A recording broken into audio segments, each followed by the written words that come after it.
Hit it. This ain't no disco. It ain't no country club either. This is LA. All I wanna do is have a little fun before I die. Says the man next to me out of nowhere. It's apropos nothing. Good morning, BHS. It is Friday, October 16th. We are now in the middle of the month, and it is Friday, and we should all be looking forward to the weekend. And in terms of our national celebrations, it is World Food Day. World Food Day. And for you pet lovers, it is Global Cat Day. I had no idea that there was a day specifically for cats. All right. I want to give a shout out to the Student Planning Committee and Miss Stevens for putting on our virtual Spirit Week. I've really gotten into it. I have on some BHS swag. I got a BHS thing on the back. You probably can't see it, but thank you for doing that. Thanks, students, for posting the pictures and videos. I've been checking them out on social media, so great job. Remember, today is BHS Swag Day, so if you have some gear, put it on and show up to your classes to represent. Just a couple of quick announcements today. First, I sent in the BHS newsletter yesterday an invite for students to also participate in the parent-teacher conferences. So please join your parents or your guardian or your family members with those conferences with your teachers. You'll also see other information in the newsletter. I'm hoping everyone had a chance to read that yesterday. I want to thank Rebecca Cunningham again for her piece from reporting back from the board meeting. Great job. I love the way you summarize what's happening at the board level. Next, please check the athletics calendar. There are events happening this evening and tomorrow as some of the seasons start to come to a close. A shorter season this year, obviously, because of COVID, but try to get out to at least one or two games before the season ends. Also, too, for this weekend, there is a college fair, a virtual college fair on Sunday. Yeah, I know it does seem strange that it's on Sunday. Look at the counseling website or counseling page on the website, and you'll get more information about that. So if you're interested in visiting and speaking with some representatives and learning more about some colleges, there's a fair on Sunday. Look to the website to get more information. Also, too, for my challenge yesterday about Mr. Green's 2 Lies and a Truth. So I will break that down and tell you who the winner was from yesterday. I do not like to fly.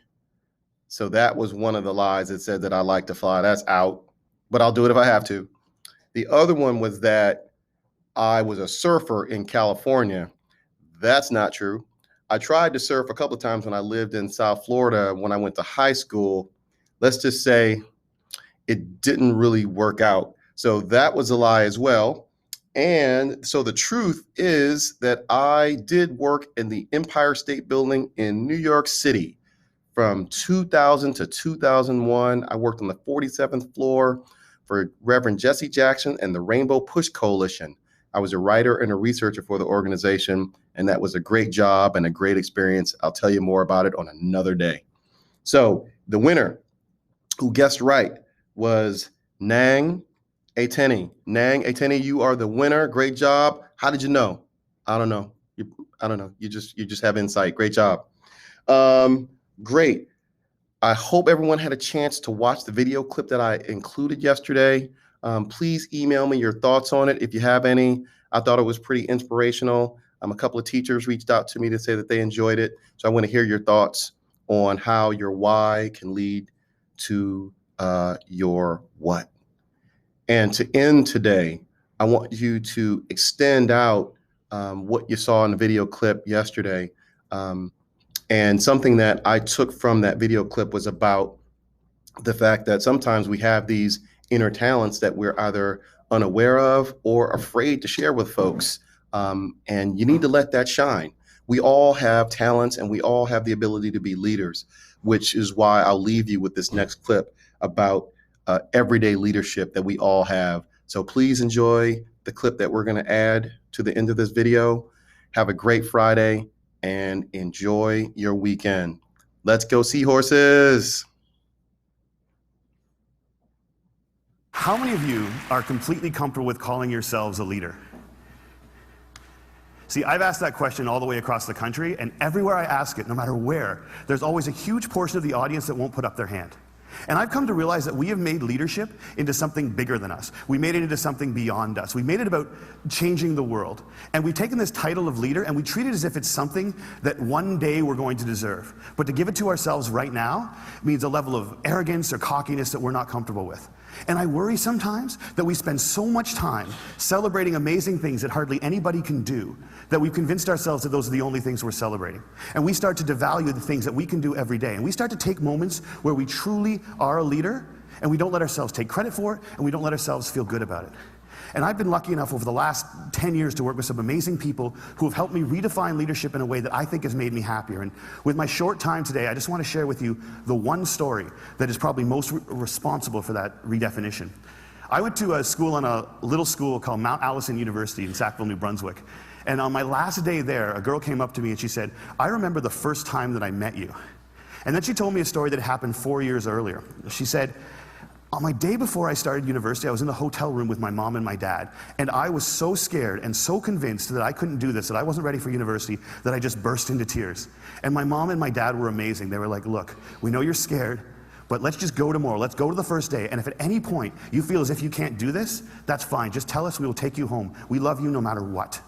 And she said, so I went the next day and I was standing in line getting ready for registration, and I looked around and I just knew I couldn't do it. I knew I wasn't ready. I knew I had to quit. And she says, I made that decision, and as soon as I made it, there was this incredible feeling of peace that came over me. And I turned to my mom and my dad to tell them that we needed to go home. And just at that moment, you came out of the Student Union building wearing the stupidest hat I have ever seen in my life. It was awesome. And you had a big sign promoting Shinorama, which is Students Fighting Cystic Fibrosis, a charity I've worked with for years. And you had a bucket full of lollipops. And you were walking along and you were handing the lollipops out to people in line and talking about Shinorama. And all of a sudden, you got to me and you just stopped and you stared. It was creepy. This girl right here knows exactly what I'm talking about. And then you looked at the guy next to me and you smiled and you reached in your bucket, you pulled out a lollipop and you held it out to him. And you said, "You need to give a lollipop to the beautiful woman standing next to you." And she said, "I have never seen anyone get more embarrassed faster in my life." He turned beet red and he wouldn't even look at me. He just kind of held the lollipop out like this. And I felt so bad for this dude that I took the lollipop. And as soon as I did, you got this incredibly severe look on your face and you looked at my mom and my dad and you said, "Look at that, look at that. First day away from home, and already she's taking candy from a stranger." And she said everybody lost it. 20 feet in every direction, everyone started to howl.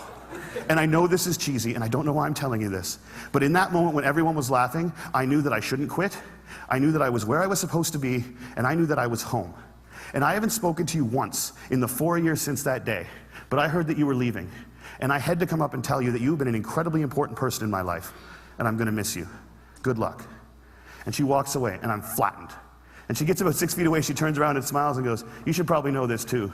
I'm still dating that guy 4 years later." A year and a half after I moved to Toronto, I got an invitation to their wedding. Here's the kicker, I don't remember that. I have no recollection of that moment, and I've searched my memory banks because that is funny, and I should remember doing it, and I don't remember it.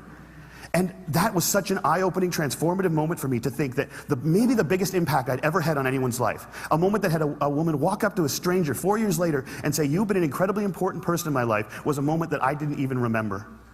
How many of you guys have a lollipop moment, a moment where someone said something or did something that you feel fundamentally made your life better? All right. How many of you have told that person they did it?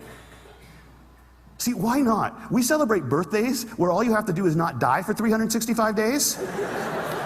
And yet we let people who have made our lives better walk around without knowing it. And every single one of you has been the catalyst for a lollipop moment. You have made someone's life better by something that you said or that you did. And if you think you haven't, think about all the hands that didn't go back up when I asked that question. You're just one of the people who hasn't been told.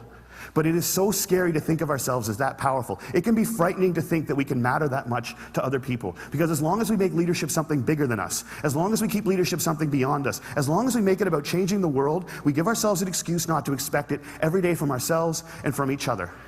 Marianne Williamson said, "Our greatest fear is not that we are inadequate. Our greatest fear is that we are powerful beyond measure. It is our light and not our darkness that frightens us."